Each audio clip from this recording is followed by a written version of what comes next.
राम राम सारे बहन भाई ने लाठर विमल के चैनल ते छोटे ने बड़े ने आण के ने दुआन के ने सब ने राम राम।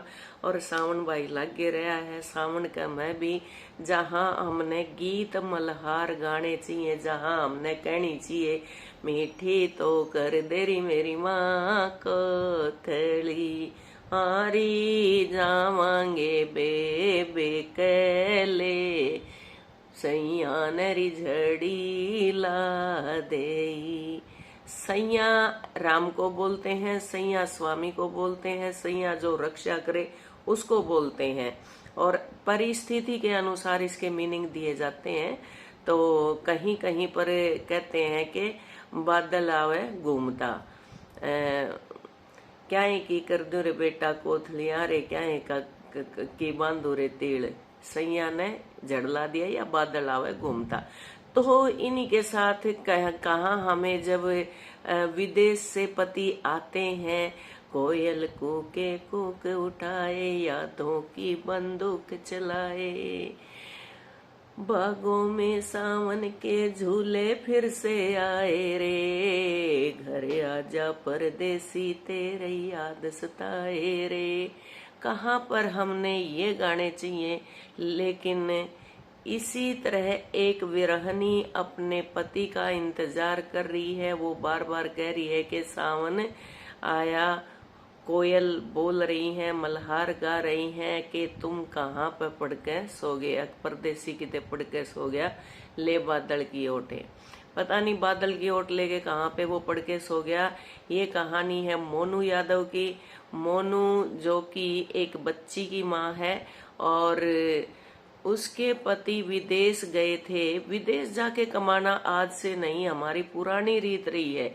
देश में जाके विदेश में जाके कमाना हमारी, और विदेशी भी हमारे यहाँ पर आते हैं, पुरानी रीत रही है। लेकिन इसका ये मायने नहीं होते कि वहां पे अगर चला जाए तो जिसके साथ कस्में रस्में वादे ये निभाने की कस्में खाई थी उसी को छोड़ के चला जाए, अपने बच्चे को छोड़ के चला जाए। तो अब बच्चा भी किससे हुआ है, अटैचमेंट कितनी होती है देखो, तब जाके बच्चा पैदा होता है और बच्चे को भी छोड़ के चला गया। और जहां से स्रोत है यानी कि जिससे बच्चा पैदा हुआ उससे भी छोड़ के चला गया, और जिससे खुद पैदा हुआ है उसको याद करके। अरे ये सोचना कि तुम जब अपनी माँ से बातें कर रहे हो तो ये भी एक माँ है और किसकी, तुम्हारे ही बच्चे की। लेकिन ये डिफरेंस नहीं आना चाहिए इस प्रकार की ये के क्या करें दमात नहीं करनी चाहिए। तो मोनू यादव के पति जहां पे भी बाहर सुन रहे हैं या घर पे सुन रहे हैं, कृपा करके मोनू के पास एक कॉल कर दें, एश्योर कर दें आप कि मैं ठीक ठाक हूं। क्योंकि मोनू यादव एक बिल्कुल विरहणी की तरह तड़फे जा रही है, याद करती है, ना उसके पास संसाधन है रोजमर्रा की रोटी पानी जुटाने के लिए। शायद सासू ने भी अलग कर दिया है।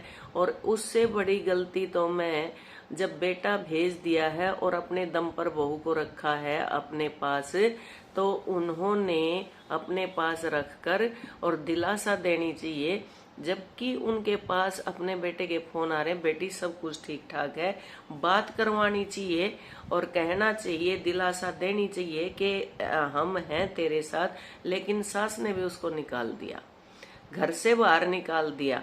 तो ये एक नारी के ऊपर लांछन है नारी होते हुए। फिर यूं कहते हैं कि नारी नारी की दुश्मन, यहाँ पे आके बिल्कुल दुश्मन क्या, घोर दुश्मन बन जाते। दुश्मनों के भी कुछ अपने एक तौर तरीके होते हैं, मर्यादा होती है, अपने असूल होते हैं उनके भी, कि दुश्मन है तो निहत्थे पे वार नहीं करेंगे, बेसहारा को नहीं सताएंगे। तो उन्हें दुश्मनी निकालनी भाई, पहले तो तू निकाल गया कि छोड़ कर चला गया, अब तेरा ना फोन आ रहा है ना तो खर्चा पानी दे रहा है, कुछ भी नहीं, जिसमें तेरे बच्चे को वो ढोए फिर रही है। मानता उसकी देख, तेरा क्या है, तुझे तो वहां पे मिल गया या ना मिल गया, क्या तेरी सिचुएशन है, कम से कम एक कॉल करके तो बता दे कि तसल्ली हो जाए।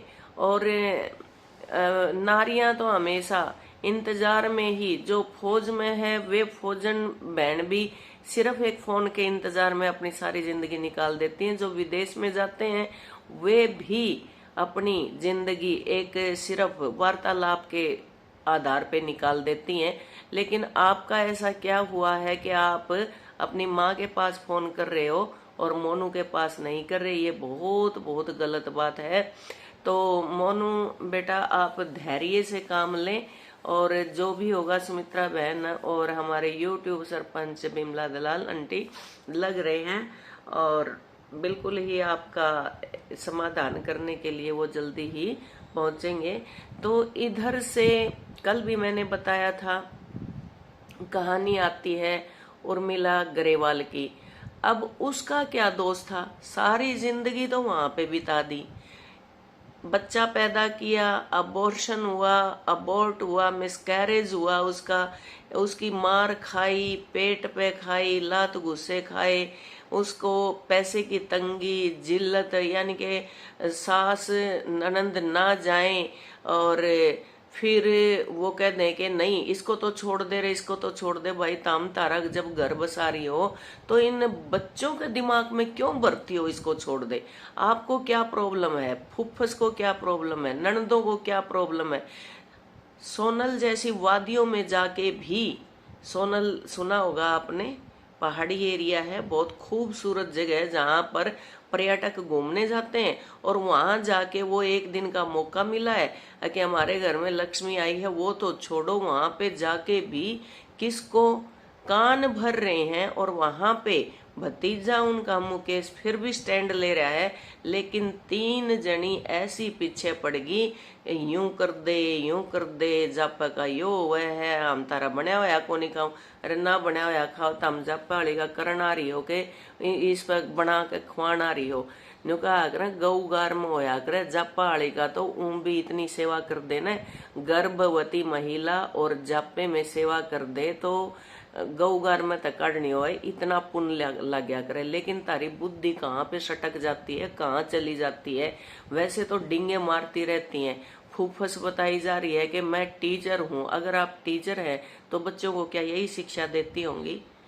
जब आपको अपना घर परिवार, अपने संबंधी यही नहीं संभाले जा रहे तो राष्ट्र की निर्माता कैसे आप बनेंगी? लेकिन पता चला है कि आप टीचर ने होते पियोन के पद पर हैं। किसी का कमेंट्स देखा था तो उर्मिला ने भी उस पे बता रखा है, उसकी भी मैंने वीडियो सुनी है। तो पहली बात तो बहन, आप अपने पद के लिए ही झूठ बोल रही हो, झूठ नहीं बोलते कभी भी। अब कितनी जनी हैं, अब मुझे तो नहीं शर्म आती, मैं क्या हूँ क्या नहीं हूँ। हम तो खूब बताते हैं, भाई घर का भी करते हैं, डांगर ढोर का भी करा हाँ, और अपना पढ़ाई लिखाई का भी करा, सुई सड़ाई का भी करा हाँ, काशन धोई मांझी का भी करा हाँ, बुआरी झाड़ी भी करा हाँ। हमें तो नहीं शर्म आ रही, हम तो स्टेटस सिंबल नहीं बनाते इसको। अगर आप पियोन हैं तो पियोन बताएं, अगर आप टीचर हैं तो टीचर बताएं, प्रोफेसर हैं तो प्रोफेसर बताएं, इसमें क्या। लेकिन आप अपने अंदर से यहाँ से झांकना शुरू करो। जब यहाँ से ही आपके अंतरात्मा झूठ बोलने पर उतारू है तो कितनी झूठ बोल बोल के बेबे तेरे के खान आवे थी फूफस रानी रोशनी, तेरे कुंसी खान आवे थी, और खान भी आ जाओ तो भाई का भतीजे का दुनिया बसांदी देखी है। बुआ और बहन तो अपने भतीजा का ही साइसा बसांदी देखी है ना, उनका ब्यों तो भी बसा दें। और तारे जैसी इबके को आओगी तो हमें बिना बात के हमारे दिमागों में भी हमारे प्रति भी तुम्हारे प्रति हमारा भी द्वेष ही उगल रहा है ना। तो ये थोड़ी सी और हिम्मत करके अपनी बहू को ले आओ। वो बेचारी शरीफ इतनी है, सुलझी हुई है, एक बच्ची की माँ है, और कुछ भी बात हो तो आमने सामने बैठ के कर लो ना। कम से कम जैसे आप एक लड़की हैं, तीसरी पीढ़ी होगी ना, आप फूफस हैं, आपकी भतीजी हैं, फिर उस भतीजी की वो भतीजी होगी तो तीसरी पीढ़ी मानी गई आपकी। आप इतना अधिकार वहां पे जमा रही हैं तो उस लड़की का भी, यामिनी का भी तो हक बनता होगा। और मैं तो सबसे पहले तो दोष देती हूँ भाई, जब माँ ने बेटा पैदा कराया है, पिता ने उसका पालन पोषण कराया है, जब वे इतने दुश्मन बन जाए इस तरह से लड़कियां घरों में। लेकिन जिस घर में लड़की का इस तरह से हस्तक्षेप रहता है, यानी कि क्या कहेंगे हम, हस्तक्षेप का बीच में आके मतलब बाधा डालनी, चलना। जिस घर में लड़की की चलती हो ब्याही थ्याही पाचे भी, वो घर मुश्किल से पार पड़े हैं, मुश्किल तक बसे हैं। बसना बुसना कुछ नहीं। लड़की एज ए गेस्ट महीना 2 महीना अपने प्रफुल्लित मन से आए, सेवा करवाए, करे, अपने विचार विमर्श करे, अपना हंसी बोली खाई खेली और ले देकर जिसा पूगे सिर माथे, मतलब लिया ही है, दिया तो नहीं। और जब वह छोरी केड़ा तक भी गिनान लाई जे, मैं इतने के केड़े लाई, इतना बाड़ा लग गया, इतना मेरा नो लग गया, तो ये समझ लो वो रिश्ता निभाने नहीं, अपनी गुर्बत करने नहीं आई। यहाँ पे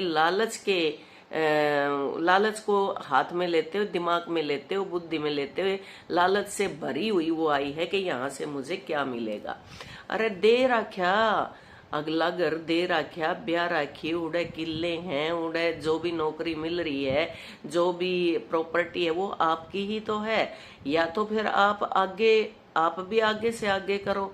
तो फिर पीछे मुड़ के अगर अब आप आती होंगी घर पे, रोशनी जी जो फूफस नाम बताया गया है, मेरे को बताया गया है, तो मैं आपसे एक निवेदन करना चाह रही हूँ, जब आप घर पे आती होगी रौनक मिले है। अगर बहू बेटियां मतलब इस प्रकार से आप जाते हो, आपकी भाभी और उसका बहू 100 बार आपके पैर छूना हुए, 100 बार बुआ जी नमस्ते करे, 100 बार न्यू कहे कि बुआ जी और आप घर बार की सुनाओ, बुआ जी सारे कैसे हैं। क्या आप इन बातों का आनंद ले रही हैं? सच्ची सच्ची बताना मुझे। क्या आपको वो बहू जोड़ा पकड़ के दरवाजे तक छोड़ने आएगी? है ही नहीं, आएगी कहाँ से? उसने सिर्फ 2 टाइम की रोटी चाहिए और कुछ नहीं। प्यार से उसको बोलो, हम भी किसी की बहू हैं, आपके साथ या आपकी बेटी के साथ या आपके बहुत प्रियजन और के साथ इस प्रकार का हो जाए तो कैसा लगेगा आपको? आपकी भी ननदें आती होंगी, या आप हो सकता है ननदों को आने ही नहीं ना देती हो, ये तो पता चलेगा कि और बातें खुलेंगी। बातें हैं काफी सी, वीडियो लंबी हो जाती है। आज तो मैं फुफस से ही, कल मैंने उनकी उर्मिला की सास से गुहार लगाई थी कि अपनी बहू को अपनाएं। अगर आप के ऊपर प्रेशर है आपके पति का, आपके बेटे का, तो आप उनको समझाइए, आप उनको पोलाइटली कहिए और अपनी बहू को ले आइए। आपका भी नाम रोशनी है और फुफस का भी नाम रोशनी है। अरे 2 रोशनी होकर तो इतना रोशन इतना यूं कर दें, और तुम घोर अंधेरा कर रही हो। घोर अंधेरा घर में जब बहू ना हो तो घोरे अंधेरा है। बताओ, एक बहू रुवाई काट रखी है, आप अपनी पोती ने लेके आओ, क्या का नाम रोशनी धरवा रही हो? क्या रोशनी का काम कर रही हो आप? इतना भी स्टैंड आप नहीं ले सकती कि हमारे रहते हमारी बहू कैसे, कौन निकाल सकता है? मैं जाके लेके आऊंगी, अधिकार के साथ उसका हाथ पकड़ कर लेके आऊंगी। अगर वो नहीं मानेगी तो आप बताओ समाज में, ये देखो गांव गुआन डालो, मैं इसको हमने अपनी बहू ने लेके आ रहे हैं और ये हमें छोड़ के जा रही है, बताइए ना। तो झूठे साचे प्रयोग उपयोग करके बातों का इस प्रकार से घर से मत निकालो।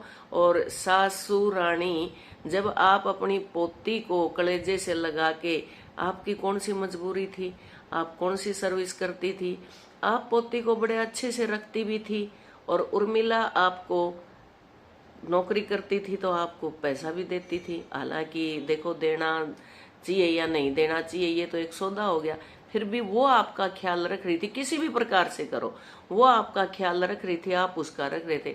लेकिन आपकी बेटी आई, उन्होंने बता दिया, अगले दिन आपने ऐसे खड़े जेवड़े फेंक दिए, मैं के काम आड़ी हूँ, मैं के न्यू हूँ, मैं के तारी आया हूँ, मैं क्यों काम करूं, मैं तेरी छोरी ने क्यों रखो रे, उसकी छोरी को नहीं, या तेरे छोरे की छोरी है।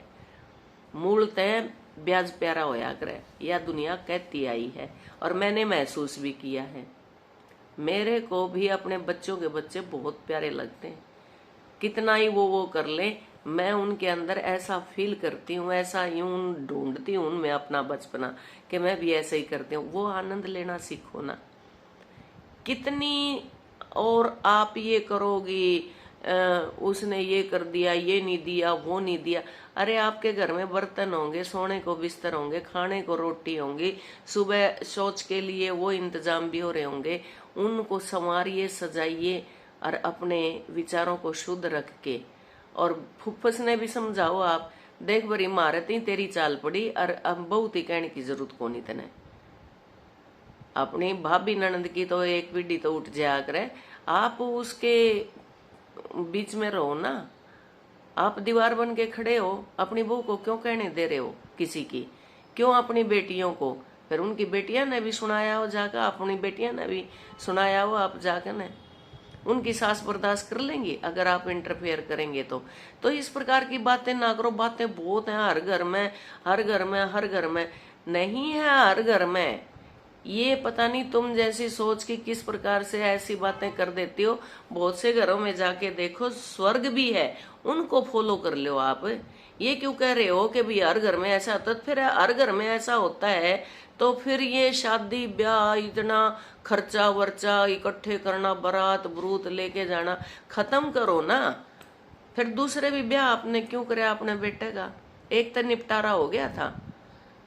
तो मेरी रिक्वेस्ट है, दोनों रोशनियां से, दो रोशनी के बीच में मैं खड़ी होकर निवेदन कर रही हूं कि अपनी बहू को लेके आओ, अपनी पोती को लेके आओ, उनका हक उन्हें दो जिस प्रकार से आपको हक मिला है।